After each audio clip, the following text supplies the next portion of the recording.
The Supreme Court upholds a lower court order forcing USAID to pay contractors.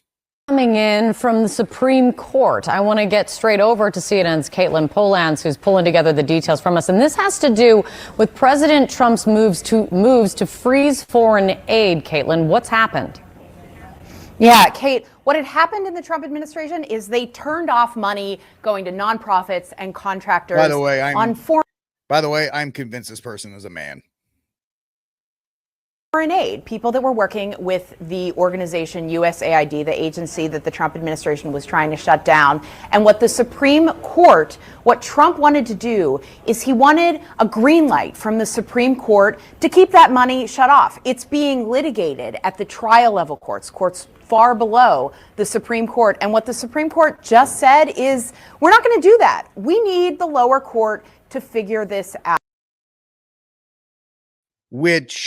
Here's how the Supreme Court works. Here's how the Supreme Court works. You have your liberal justices, and then you have Gorsuch, Alito, and then of course the great Clarence Thomas. Then you have Kavanaugh, who's a little bit of a wet rag, but he tends to go conservative. And then you have ACB and you have John Roberts. Now, I've explained multiple times that John Roberts' only concern is the first paragraph of his obituary. And he is so desperate to have his first paragraph say, John Roberts, Chief Justice of the Supreme Court, known to keep his court neutral in times of massive political affair. He is desperate to keep the court opinion as neutral, because if it was a liberal Chief Justice, they would be so left wing, it wouldn't even be funny, and they would wear it with a badge. Roberts is the antithesis of the old school way Republican thinks, well, we don't want to do it because if the left gets in power, then they'll do it, even though when the left gets in power, they're going to do it anyway.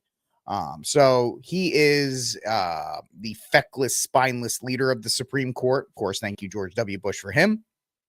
And then you have ACB, who is the result of what happens when you choose a person for a position based on trying to appease a market. And ACB was picked to appease suburban moms. If you think that I'm being harsh in that regard, just understand that there's no way that Trump could have gotten, he was thinking of re-election. And if he had put a third man on the court, he would have been badgered from pillar to post as a sexist, misogynist, pretty much all the things they say about him already. So he felt he needed a female to help offset that. Now, there were better female judge candidates. There's one out of Florida. I forget her name, but she was very conservative. She's not the one that overturned all the COVID stuff. She was a different one, but she was out there. Amy Coney Barrett was looked at kind of like Kavanaugh, like a safe Midwestern conservative kind of judge that will, there's two reasons. One, they picked her because she was a woman and they thought that would poll better. And the second thing is, after the Kavanaugh debacle, right? After the Kavanaugh debacle, he was looking for somebody that could sail through much easier than what happened to Kavanaugh, right? The Kavanaugh thing really did hinder Kavanaugh for a while because he has PTSD from going through that, and it hindered and it really kind of gave the yips to the Trump administration as far as trying to pick more bombastic. And Kavanaugh wasn't even that bombastic of a candidate either. He was very middle of the road as well. So Barrett was a safe bet. She came from the Midwest. She had a solid record. She didn't have anything controversial. She was a mom. She was a dedicated wife and mom. She taught at Notre Dame. She had a really good track record.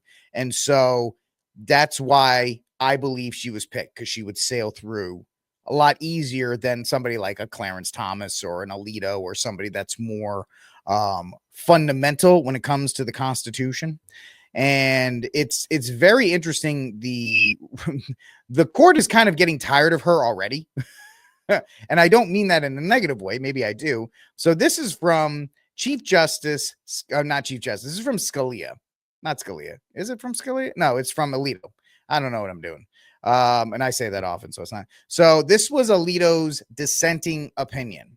Justice Alito, along with Thomas, Gorsuch, and Kavanaugh. So when you have Kavanaugh on here too, that shows you how everybody is kind of just sitting here going, I'm sorry, what? How are you feeling that this is something that should be litigated here?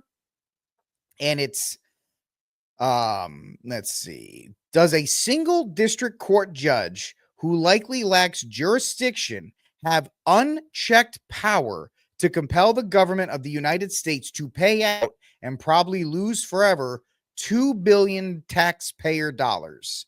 The answer to that should be an emphatic no. But a majority of this court thinks otherwise. And this is, people are just absolutely stunned that this is being said here. I am stunned, Alito writes, because how did the court, if Barrett is a constitutionalist judge, as somebody said in our chat room, that'd be Steph, how can she think and how can she set precedent now that a lower court judge can tell the executive? Now, remember, it goes both ways. So if President AOC wants to do something like this, she will now be restricted because of this precedent. Now, she probably won't listen because Democrats don't listen to the SCOTUS, much like when Joe Biden continued to do student loan debt when SCOTUS ordered him to stop. But this idea that she is going to step in there, and I kind of agree with Steph.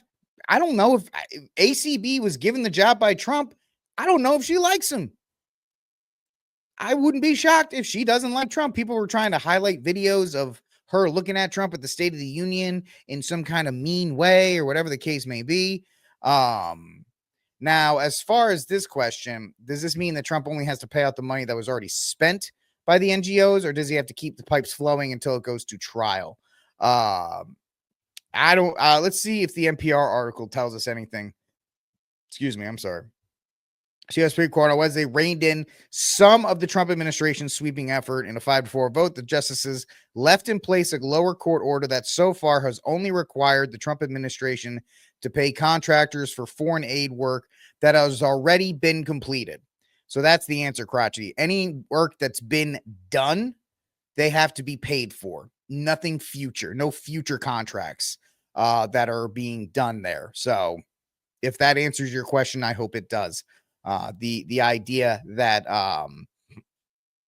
if you've done work, you're going to get paid for it. But if not, any project that was completed, it says it right here. You have to pay contractors for foreign aid work that have already been completed. So if it's been completed, you have to get paid. If it's not been completed, then you don't have to as well. So that's what the look at was. Yeah.